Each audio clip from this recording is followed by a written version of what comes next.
Oke teman-teman semuanya, sekarang kita sudah ada di salah satu spot yang menurut kami ya banyak cerita-cerita historisnya dari keseluruhan dari desa yang cukup fenomenal, tapi jarang kalian dengar desa Kemuning ini. Salah satunya kita sekarang sedang berdiri di mana nih Om?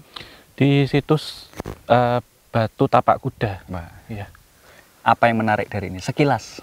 ya nanti lokasinya di sana, Mas. Terus ini memang menjadi salah satu cikal bakal dari berdirinya desa Kemuning ini. Oh. Jadi tonggak pertamanya dahulu. Tapi batu-batu ini Ya.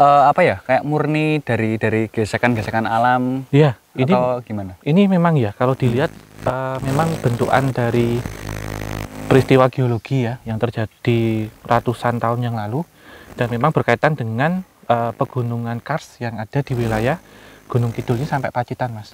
Dan kalau kita lihat kan memang bentuk struktur batunya sendiri itu membentuk seperti lapisan-lapisan yang itu terjadi ketika sedimentasi, endapan dan pelarutan dari air hujan, sehingga batu Kars karena komponen utamanya adalah kalsium karbonat CaCO3, sehingga saat terkena air akan cepat larut dan membentuk seperti lapisan-lapisan tertentu gitu. Pusing. Ketahuan zaman sekolah dulu nggak pernah merhatiin pelajaran kayak gini, bingung, kelihatan bodoh. Jadi buat teman-teman semuanya, daripada kalian penasaran batu tapak kuda itu seperti apa, karena yang namanya tapak itu kan selalu punya historis, punya cerita, walaupun itu hanya cuma satu tapak toh, kudanya siapa, miliknya siapa, itu pasti kan sejarahnya ada lah. Daripada kalian penasaran, mending kita langsung lihat aja batunya itu seperti apa. Yuk, Sana, Mas. enggak Om? Yuk.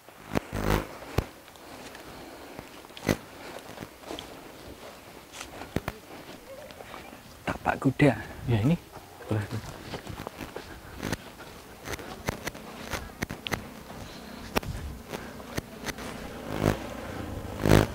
Oke. Jadi teman-teman semuanya, ini yang bisa disebut dengan batu tapak kuda, yang konon katanya punya apa ya, muatan historis yang cukup tinggi. Ada cerita apa Om nih sebenarnya di balik ini? Iya. Ini jadi kalau kita lihat di sini kan bentuknya seperti ini ya, Mas, seperti tapal kuda yang bekas ya. Ini sebenarnya ada beberapa cerita yang terjadi di sini. Jadi ada di sekitar 550 tahun yang lalu dan 250 tahun yang lalu. Kalau kita lihat yang paling dekat ya, sekitar pertengahan abad 18, setelah perjanjian Giyanti, Mataram pecah ya Mas ya. Ada seorang ini Mas, abdi dalam waktu itu, abdi dalam yang ada di Keraton Mataram, karena beliau merasa sudah saatnya pensiun, tidak mengabdi, dan memang ada perselisihan waktu itu, dalam artian pecahnya ini kejadian perjanjian Giyanti itu memang memecah dua apa ya Mas, seperti dua kerajaan dan pengikutnya, sehingga beliau waktu itu memutuskan untuk mengakhiri masa jabatannya, purna baktinya, dan memilih satu daerah sesuai dengan wisik atau petunjuk yang beliau dapat itu untuk menuju ke kawasan daerah ini. Karena kalau saya lihat sebelum jadi daerah Kemuning ini memang semuanya adalah hutan belantara dan banyak sekali batu-batu seperti ini Mas. Kalau kita lihat kan ini banyak nih batu ini, dan di sebelahnya ini memang dulu masih tanah lapang ya, masih dalam dilihat tuh masih ini lebih dalam lagi. Terus susunan dari tanahnya juga tidak seperti ini karena terkena bawah dari aliran air juga, sehingga membentuk ini. Dan waktu beliau kesini itu sebenarnya juga menghindari dari kejaran atau kepungan tentara Belanda waktu itu yang ada di Mataram. Saat beliau kesini, sosok leluhur ini beliau kesini kemudian menunggangi kuda, karena ahli dalam abdi dalam kuda Mas, seperti gamelan gitu kalau kita Kavalerinya lah, kavalerinya ya. Saat beliau di sini kemudian beristirahat sejenak karena berpikir nanti saya setelah di sini itu juga saya akan membawa keluarga gitu, karena orang Mataram waktu itu memang dicari karena memiliki keahlian tertentu, dan salah satunya beliau ya, jika memperkenalkan asmanya itu adalah Mbah Sarijan namanya, memperkenalkan. Dan memang kalau kita lihat sekarang di depannya memang ada kuda Mas yang berdiri di sini. Jadi kuda warna putih itu menghadapnya ke sana. Dan saat itu pas beliaunya ke sini, itu ternyata pasukan berkudanya Belanda itu pun tahu, sehingga mengejar beliau. Dan di sini terjadi pertempuran. Sehingga ini banyak kuda sebenarnya. Jadi saling apa ya, injek-injekan gitu. Karena beliau memiliki kemahiran dalam menguasai kuda. Pasukan berkuda Belanda ini akhirnya kalah, akhirnya gugur di sini. Dan memang waktu itu kalau saya lihat banyak juga satwa-satwa kuda itu meninggal atau mati di sini dan dikuburkan tidak jauh dari sini gitu, Mas. Tapi kalau kita lihat ini sih, saya ini sambil pegang-pegang nggak apa-apa ya ini ya. Ya. Lah kalau dilihat kan dari motif ini kan nggak mungkin ya. Dulunya ini motif-motif yang kayak model semenan itu kan nggak mungkin. Enggak, iya. Bisa napak kuda ini berarti kan energinya kan luar biasa. Apakah ada apanya gitu? Iya, kalau menurut saya ini memang secara telepati ya dan secara telepsikologi ya, dalam arti para psikologi juga menyampaikan ke saya informasinya, berkomunikasi dengan objek benda itu memang di di tapal kudanya itu memang besar, jadi kuat gitu. Besi yang dipakai pun berbeda dan memiliki, dalam artian kuda waktu itu tidak hanya sekedar kuda tunggangan saja.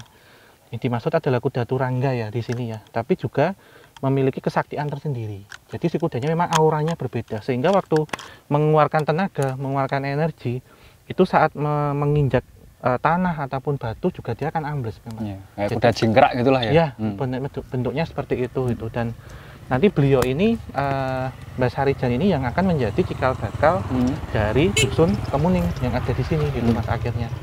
Di buat teman-teman semuanya ini kalau kalian mau lihat tapal kudanya ini banyak tersebar di satu batu, nanti kalian bisa membayangkan gerak kudanya itu seperti ini apa. Juga. Jadi dulu bentuknya seperti ini Mas, sebelum belum diinjak-injak kuda itu masih polosan gini ya. Kalau kita lihat di belakang ini masih polosan. Tapi kemudian ada tekanan ya di sini, sehingga ini ada yang grepel, ada yang cuil gitu. Dan terbentuklah itu gitu, karena memang banyak kalau saya lihat satu lawan kurang lebih 36 lah, 37 kuda. Satu lawan 37 iya. kuda. Sehingga jumlah semuanya ini disampaikan informasinya ada sekitar 80 tapak kuda. Jadi kan kalau kuda kakinya 4 ya. Jadi sekitar ya 80-an. Karena ada beberapa situs yang masih ketutup juga, belum ketemu gitu. Intinya kayak ini teman-teman, King Leonidas versus tentaranya Xerxes, perang 300 Sparta. Dan ini kalau kita membahas tentang batu, kan ini kan sebenarnya kan lokasinya itu nggak jauh dengan hutan ya waktu itu kita datangi. Dan di sana pun ada batu yang punya energi cukup besar waktu itu. Kita nggak sempat masuk ya waktu itu ya, cuma tim surveinya aja yang bisa masuk. Apakah batu-batu ini juga punya energi tersendiri? Iya Mas, ini jelas semuanya ada energinya ya. Termasuk di sini pun sampai hari ini ya, kadang orang saat melintasi sini kemudian mendengar suara kuda, rintian kuda. Itu tidak berasal dari kuda-kuda yang telah mati kemudian kok ada korin kuda gitu. Tetapi ini sebenarnya dari residual energi yang terputar, karena kejadian-kejadian yang saya tangkap setiap hari Kamis sepertinya. Jadi memang terdengar suara rintian kuda yang banyak, nggak hanya satu ekor gitu. Dan memang orang-orang yang kesini sebenarnya kalau mendengar suara itu jangan takut malam, karena ini justru memberikan seperti keberuntungan gitu Mas. Karena arti kata Kemuning sendiri itu kan kesucian dalam berpikir. Jadi nanti beliau setelah menumpas ya dalam tanda kutip penjajahan Belanda yang ada di sini, kemudian ke dusun Kemuning sendiri yang tadi sudah kita kunjungi, itu membuka lahan ini, sehingga tempat ini justru waktu era kolonial Belanda satu-satunya tempat yang tidak terdeteksi Mas oleh Belanda. Jauh lah kalau lihat pemandangan sana kan. Kalau untuk mencapai sini kan harus melewati bukit dulu, belum kalau ketemu naga juga di sini. Jadi batu-batu sini jauh dari kesan angker.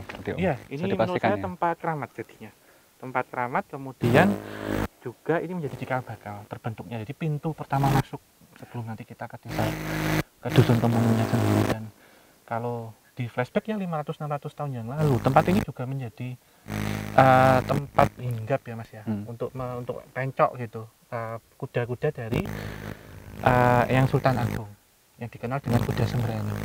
Jadi kuda terbang yang saya lihat memang di belakang sini. Jadi ini seperti kalau kita lihat di Sumba ya, atau di mana Flores ya, itu gitu. Memang banyak kuda-kuda liar, tetapi tidak terlihat memang.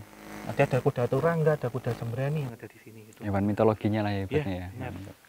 Pegasus gitu, kalau kalian nggak tahu kuda sembrani itu apa gitu. di sebenarnya Desa Kemuning ini syarat sejarahnya cukup Iya, kuat lah ya Om ya. iya benar. Dan ini salah satu tempat yang tersembunyi sebenarnya. Makanya ini kita sampaikan dalam artian tempat di Jogja yang belum kita kunjungi dan kita putuskan untuk ke Dusun Kemuning ini karena ada sejarah perjuangan bangsa juga di sini. Karena dari awal tim Wisata Jawa Mersatu kan sebenarnya kan kita mau kesini kan mau ini cari-cari pembahasan tentang BNPT Banaspati, tapi kok yang dilalanya malah ketemu tempat yang bagus, syarat ceritanya juga panjang, bagus, kompleks juga, dan mungkin setelah ini kita akan lanjutkan perjalanan kita lagi. Kita akan lihat, kita spontan aja karena di sini merupakan ruang terbuka ya. Kita nggak membatasi harus kemana.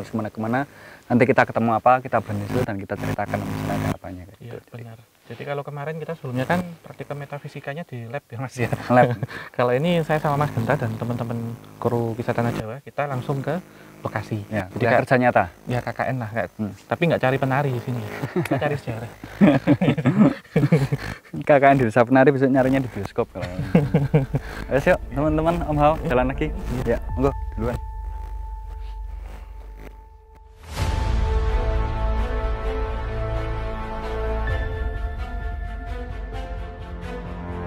Iya, karena ini menjadi perangkat alat ya Mas ya, alat musik tradisional di alam sana juga dipergunakan untuk hiburan mereka.